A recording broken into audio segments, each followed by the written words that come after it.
Bismillahirrahmanirrahim. Elhamdülillahi Rabbil alemin.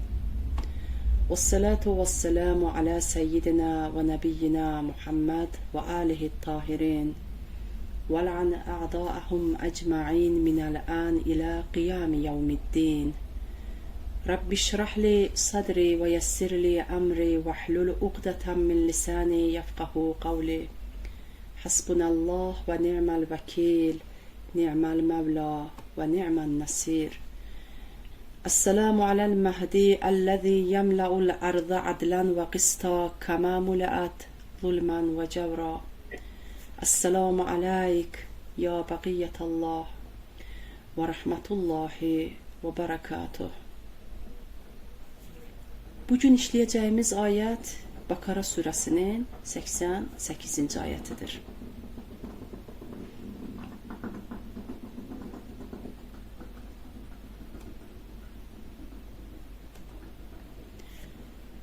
Euzu billahi mineşşeytanirracim. Ve qalu kulubuna gulfun bel la'anahumullahu bi kufrihim faqalilan ma yu'minun. Onlar kalplerimiz kılıf içindedir. Senin ne dediğini anlamıyoruz dediler. Oysa Allah inkarlarından dolayı onları lanetlemiştir. Artık çok az inanırlar.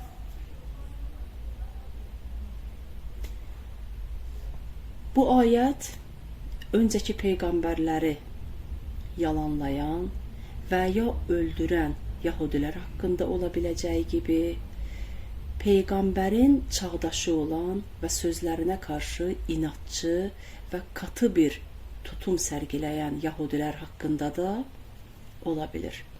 Ancak her durumda bu ayet insanın azgın arzularının peşinden giderek öyle bir şekilde Allah'ın rahmetinden uzaklaştırıldığını ve kalplerinin örtülerle kaplandığını, böylece hakikatlerin ona çok az ulaşabildiğini gösteren bir gerçeği ifade etmektedir. Bu alaycı cevap büyük ihtimalle bütün müşrik ve inatçı kimselerin peygamberlerin karşısındaki ortak sloganıydı. Allah'ın peygamberleri onları davet ettikleri zaman onların davetinin karşılığında Allah'ın emirlerini onlara söyledikleri zaman Allah'ın emirleri karşısında peygambere verdiği cevap buydu. Qalu qulubuna gulfun.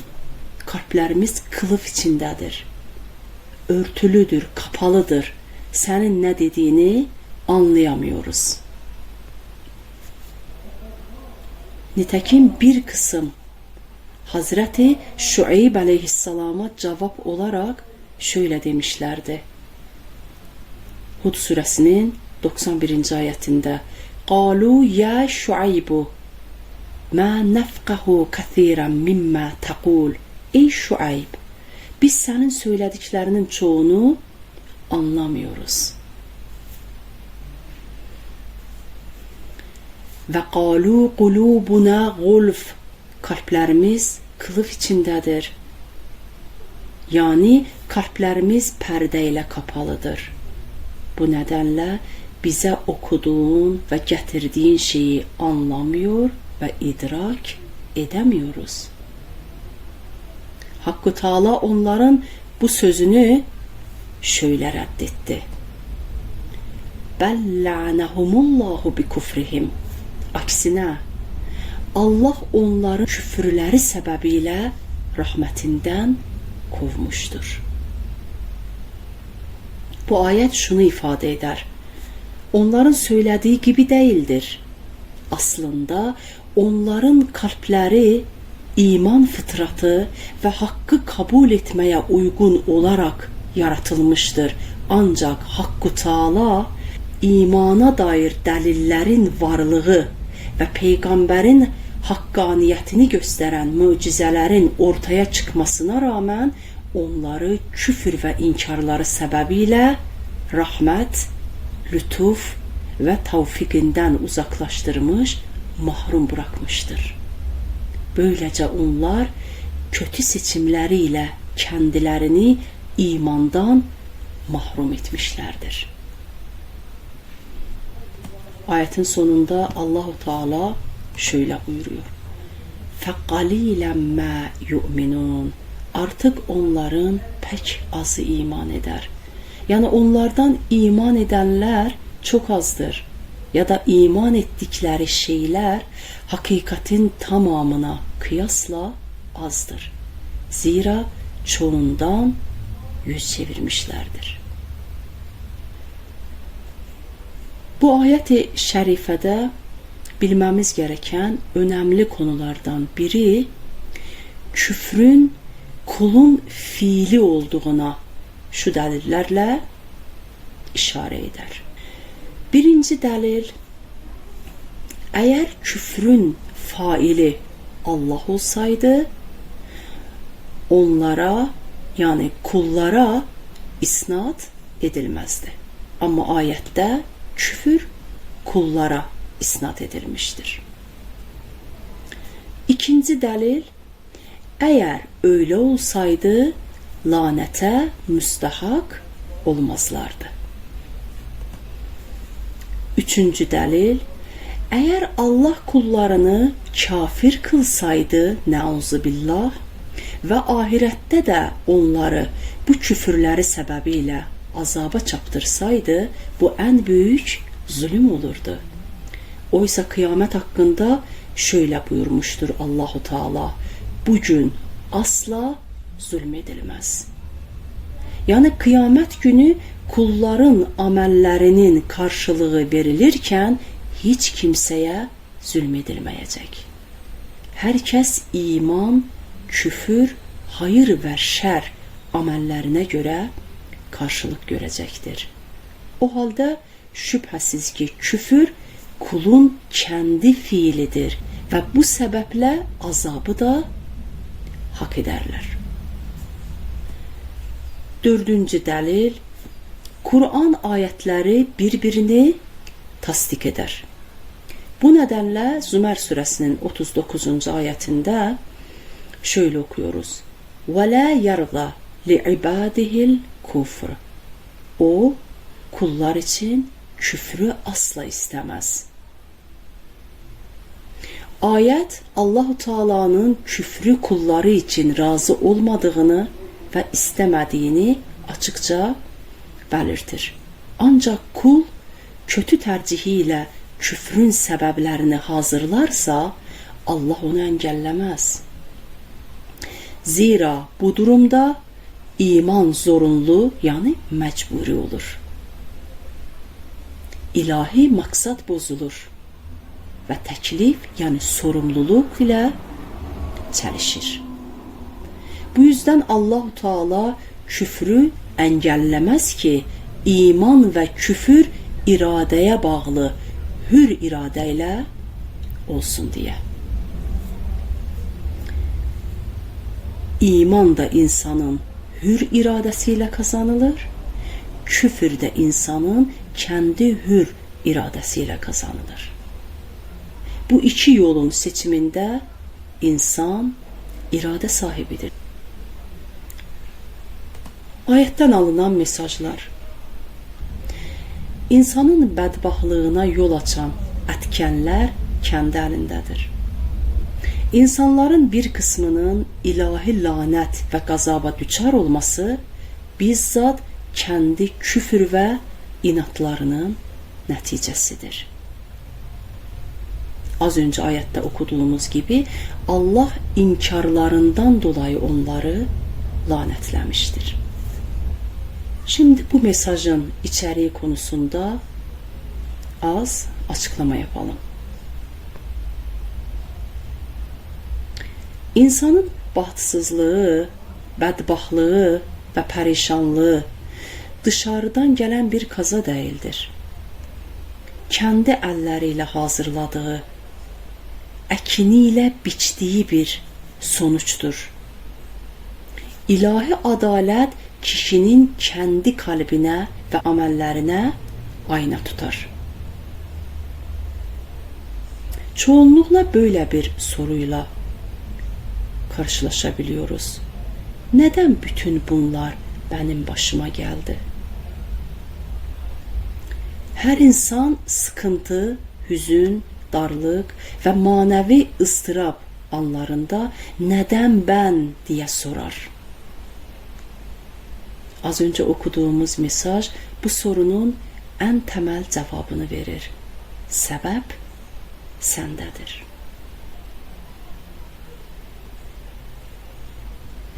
Hastalık, musibet, maddi kayıp gibi imtihanlar ayrı bir konudur.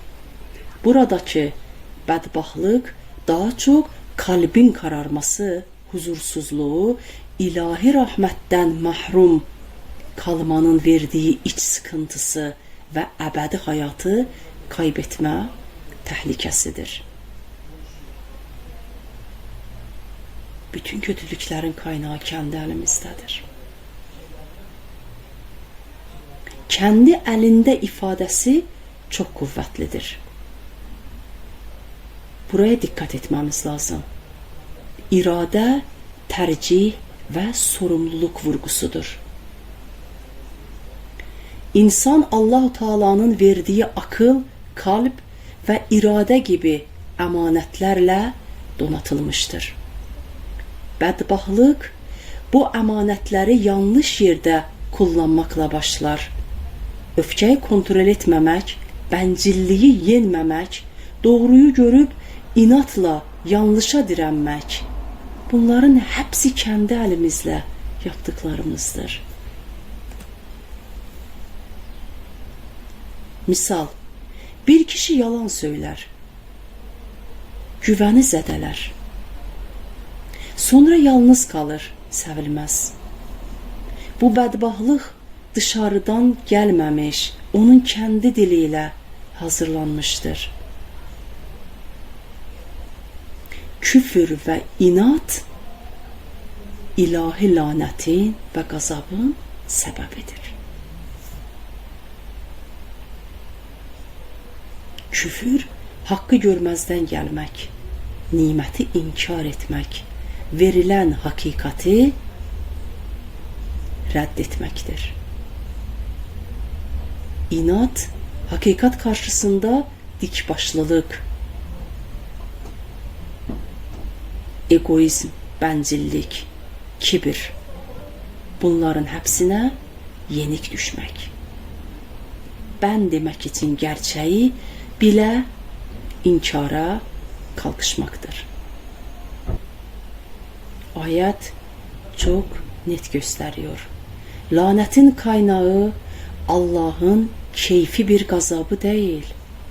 İnsanın kendi inkarıdır, kendi küfrüdür, kendi inadıdır, kendi kibridir. Tıpkı yer çekimine inanmayıp uçurumdan atlayan birinin sonucuna kendisinin sebep olması gibi.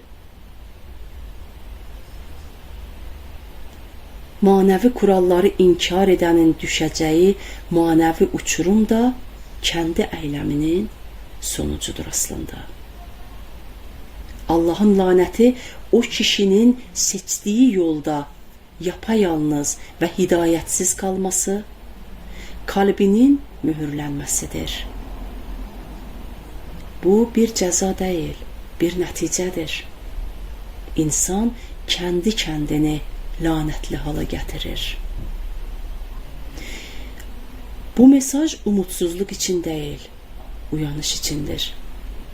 Eğer kötü sonuç kendi elimizdeyse, iyi sonucun yolu da kendi elimizdedir.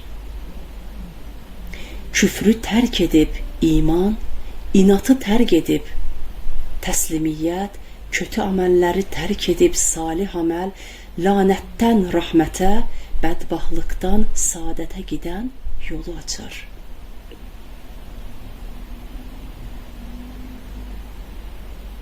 bilməmiz gereken əsas nokta Allah'ın rahməti daima qazabının önündədir. Tövbə kapısı her daim açıktır. Kendi eliyle yaptığı yanlışı fark edip dönen, kendi eliyle kurtuluşun ipine tutunmuş demektir.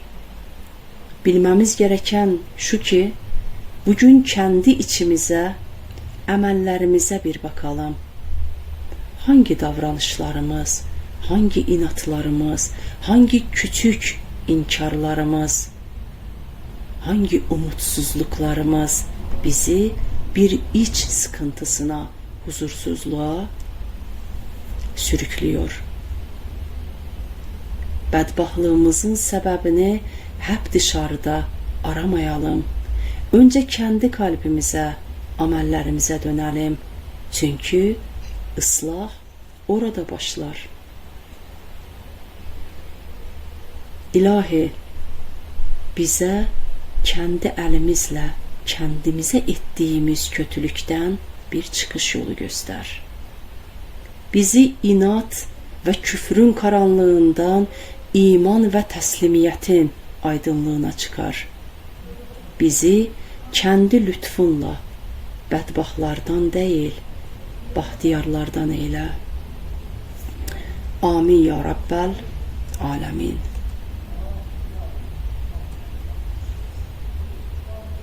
Şimdi de geçelim ayetteki kelimelerin anlamlarına. Ve qalu, ve dediler, qulubuna, kalplerimiz. Qulub, kalpler, ne, biz. Bel, belki, oysa. La'anahum, onları lanetlemiştir. Allah, Allah, bi kufrihim, inkarlarından dolayı, fekalilen ma, artık çok az, yu'minun, inanırlar.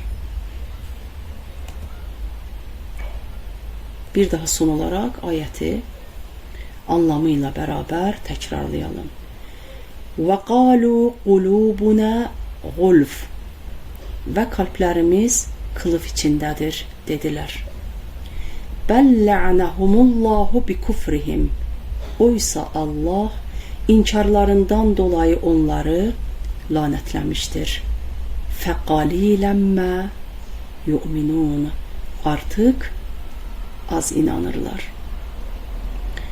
Vesselamu aleykum ve rahmetullahi ve berekatuhu.